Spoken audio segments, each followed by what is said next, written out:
Assalamualaikum warahmatullahi wabarakatuh. Bagaimana kabarnya anak-anak kelas 5? Pastinya tetap semangat ya dan selalu menjaga kesehatan. Sebelum mulai pembelajarannya, kita baca basmalah dulu ya. Abata. Bismillahirrahmanirrahim.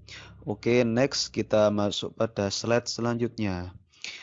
Seperti biasanya saya berpesan untuk kalian, yang pertama yaitu pakai masker, yang kedua jaga jarak, jangan berkerumun, yang ketiga cuci tangan dengan sabun, jika tidak ada sabun bisa menggunakan hand sanitizer.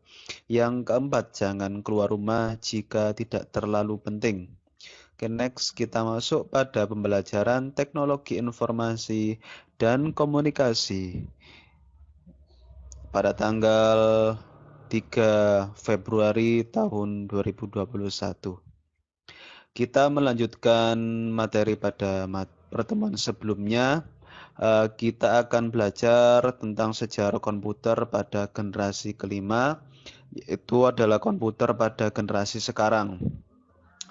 Komputer generasi kelima yaitu pada saat sekarang ini, di tengah banyak sekali dilakukan pengembangan oleh berbagai vendor elektronik ya. Komputer generasi kelima sering disebut dengan komputer generasi masa depan.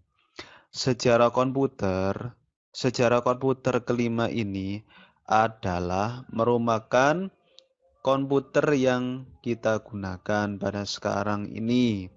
Generasi ini ditandai dengan munculnya LSA atau singkatan dari Large Scale Integration, yang merupakan pemadatan ribuan mikroprosesor di dalam mikroprosesor saat ini.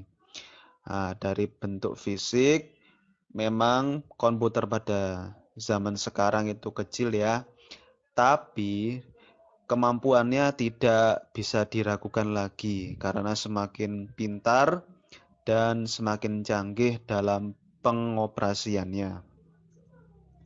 Oke, next kita lanjut pada ciri-ciri komputer generasi kelima ini. Yang pertama yaitu menggunakan teknologi LSA, yang kedua fitur semakin banyak, pemrosesan semakin cepat.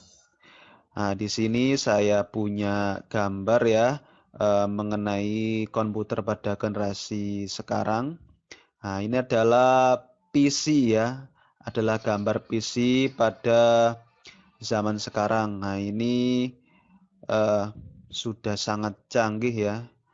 Dari penampilannya sudah menggunakan Windows atau BIOS ya, BIOS Windows 10.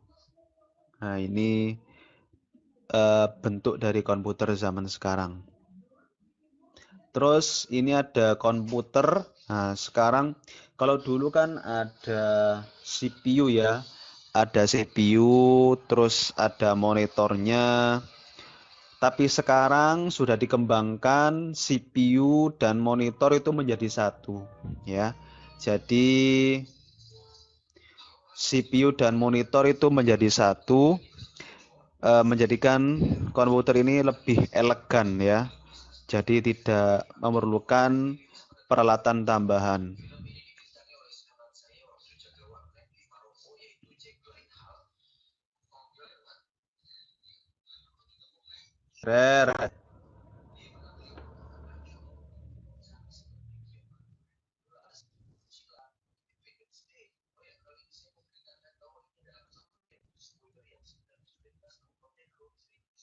Nah, ini ya tadi ya, komputer yang sudah tergabung dalam satu bentuk ya, satu unit lengkap, sudah tinggal pakai ya, hanya membutuhkan keyboard dan mouse-nya. Terus ini adalah bentuk komputer. Nah, ini sudah canggih ya ini. Laptopnya sudah, layarnya sudah penuh ya. Layarnya sudah penuh. Nah, Yang ini maksud saya dalam mikroprosesor. Nah, ini sudah apa? Otaknya dari komputer ya, yaitu prosesor yang berbentuk seperti chip ini sudah sangat kecil ya, sangat kecil. Sebelumnya saya meluruskan ya, kalau CPU itu bukan dinamakan otak komputer.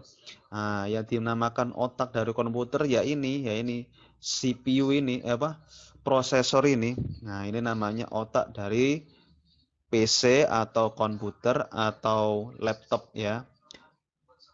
Ini adalah bentuk dari otaknya. Maksudnya CPU yang besar itu adalah tempat dari otak komputer, bukan dari CPU bukan otak komputer tadi, jadi hanya sebagai tempat atau wadah otak dari komputer itu. Ini adalah komponen yang paling penting dari komputer ya, yaitu prosesor. Oke. Sebelumnya saya akan menampilkan sejarah komputer ya, video sejarah komputer. Nanti bisa kalian simak ya video yang saya tampilkan.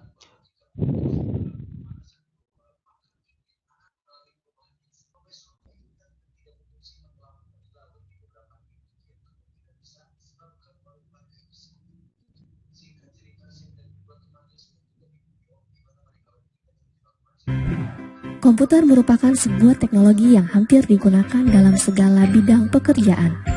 Contohnya seperti bidang pendidikan, kedokteran, pertahanan, dan masih banyak lagi.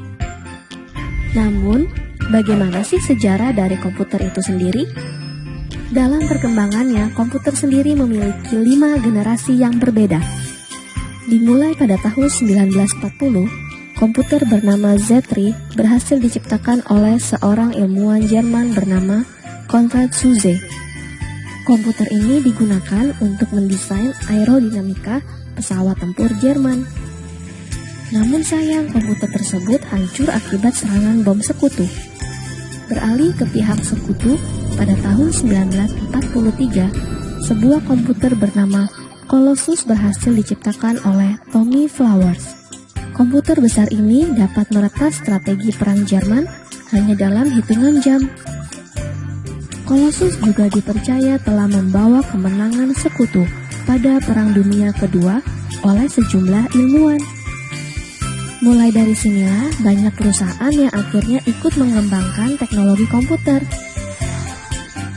Hingga akhirnya memasuki generasi kedua, di mana vacuum tube dalam komputer mulai tergantikan dengan transistor. Komputer pertama yang menggunakan teknologi transistor ini bernama UNIVAC Clark, yang difungsikan untuk simulasi hidrodinamika senjata nuklir. Namun seiring berjalannya waktu, peneliti menemukan kelemahan dari transistor yang dapat merusak komponen dalam komputer. Dan pada generasi ketiga terciptalah semikonduktor sebagai sebuah solusi yang dibuat oleh Robert Noyce. Komputer yang telah mengaplikasikan komponen ini disebut juga sebagai mini komputer, karena ukurannya yang jauh lebih kecil dibandingkan komputer generasi sebelumnya. Tidak berhenti di situ saja.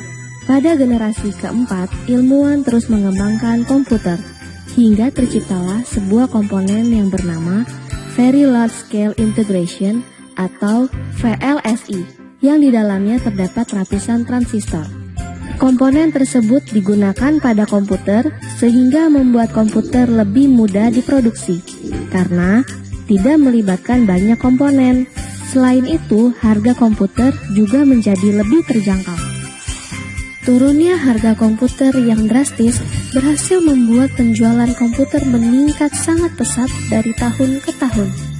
Hingga akhirnya, pada tahun 1983, majalah Time menobatkan komputer sebagai sebuah hal yang paling berpengaruh pada masa itu. Memasuki generasi kelima, perkembangan komputer masih terus berlanjut. Hebatnya lagi, sekarang para ilmuwan sedang mencoba mengembangkan komputer yang dapat memiliki pikiran layaknya manusia. Dan mungkin komputer-komputer dalam film fiksi pun bisa terrealisasi dalam kehidupan kita nantinya. Itulah sejarah dari perkembangan komputer. Semoga informasi tadi bermanfaat ya. Sampai jumpa. Oke. Bentar ya.